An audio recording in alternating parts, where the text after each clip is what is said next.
I am 32 and standing on the rooftop bar of the old textile factory that got turned into an open-air lounge. The wind off the river smells like wet stone and gin. My husband, Elias, is 36 tonight, and he is handing me the second drink I did not ask for because he knows I will drink it anyway. I take the glass, roll my eyes, and turn back toward the group of our friends who are laughing too loudly about someone else's divorce. Elias touches my elbow. Slow down, Juno. I flick his hand away. Do not mother me in front of them. He steps closer, voice low. You have been snapping at me all week. Can we have one calm night? The gin burns. I feel the heat rise. Maybe if you were not so boring, I would not need to snap. The rooftop quiets. A couple of the guys cough into their sleeves. Elias goes still, cheeks blotched red under the Edison bulbs. He sets his untouched beer on the ledge, turns to the group, and says, "Excuse me, I need air that is not laced with contempt." Then he walks the length of the rooftop, past the dangling succulents, down the metal staircase, and disappears. I laugh too loudly. He will be back once he remembers who pays the mortgage. The laughter that greets me is thin. Someone checks their phone. Someone else mutters they should call an Uber. I drain the second drink and do not chase him. 2 nights later, I am on the stoop of our loft, scrolling through dinner options on my phone when Elias comes up the sidewalk carrying a small cardboard box. He sets it on the top step, sits beside me, and begins folding the flaps into a neat square. I nudge his knee. You are giving me the silent treatment like we are teenagers. Grow up. He keeps folding. I am giving you space to breathe. You said you needed that. I snort. I did not mean pack a box. He lifts the box.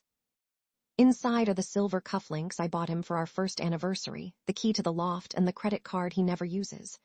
I am moving to the studio above the print shop. I already paid the deposit. I blink. You are leaving over one fight. You have been carving me down for months. Tonight I realize there is not enough left to save. I stand. You cannot just walk away. We are married. He rises too. Then let me make it easy. I am done. He walks down the steps and does not look back.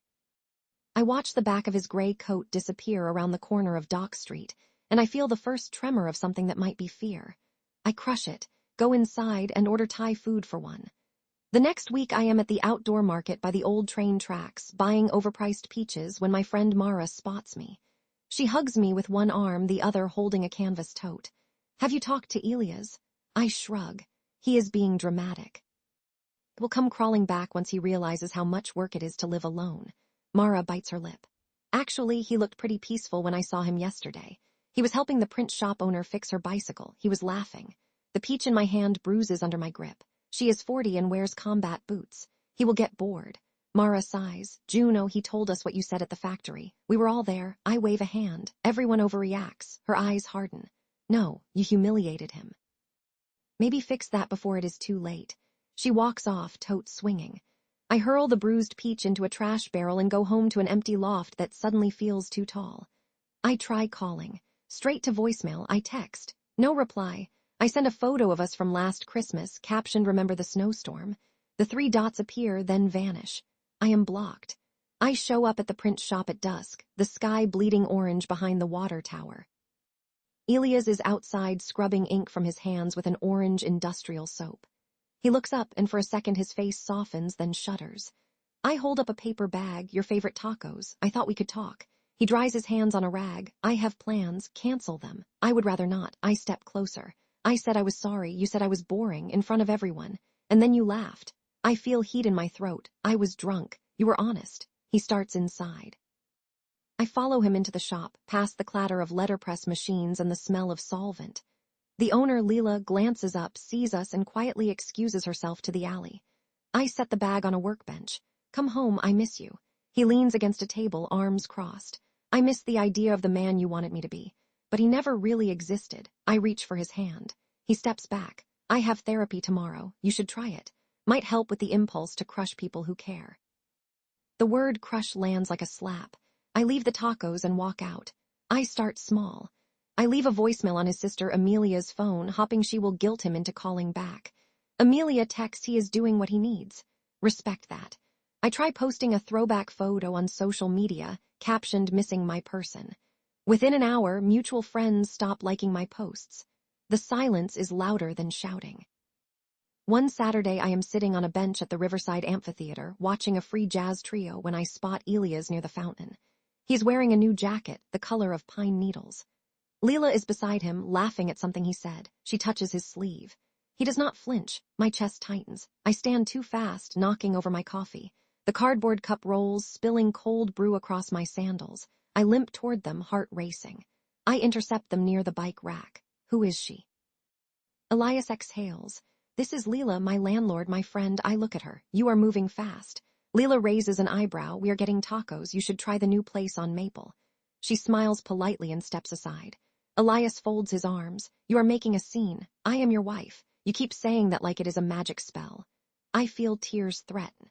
I made one mistake. You made 100 small cuts. I just finally noticed the blood. He walks away with Leela. I watch them disappear into the crowd, and the music suddenly sounds like static. I go to the loft, yank open drawers, looking for something that will hurt him back. I find the stack of love letters he wrote me in the first year, all in his tidy architect handwriting. I sit on the floor and read them, and the paper trembles in my hands. I realize I stopped reading them years ago. I draft an email, long and groveling, and send it to the print shop address I found online. I wait. No reply. 3 days later, a courier delivers a manila envelope. Inside is the unsigned divorce petition and a note written on the back of a press proof. I told you I would give you space. Consider this a lifetime supply. I am on the pedestrian bridge at sunset, wind whipping my hair into my mouth when my phone buzzes. It is a group text from Mara Elias filed today. We are sorry, Juno. We love you, but we love him too. I stare at the screen until the words blur. I go to court. I wear the black dress I bought for gallery openings, not for endings. Elias sits on the other side of the aisle, hair shorter, posture straight. He does not look at me. When the judge declares the marriage dissolved, he signs the papers without hesitation. I watch him walk out, and the door swings shut behind him like a guillotine. That night I am on the roof of the loft, the one he used to climb to watch meteor showers. The city lights smear below. I open the last bottle of wine we bought together, a cheap red. I drink straight from the bottle, and it tastes like iron and regret. I scroll through old texts, the ones where he said, I love you and I am proud of you and I will always be here. I see the last message I ever sent him, I need space to breathe. The timestamp is the night of the factory. I realize I never said please. I never said thank you. I only said need. I lie back on the cold tar, watch planes blink across the sky, and for the first time I understand that some doors, once closed, lock from the inside.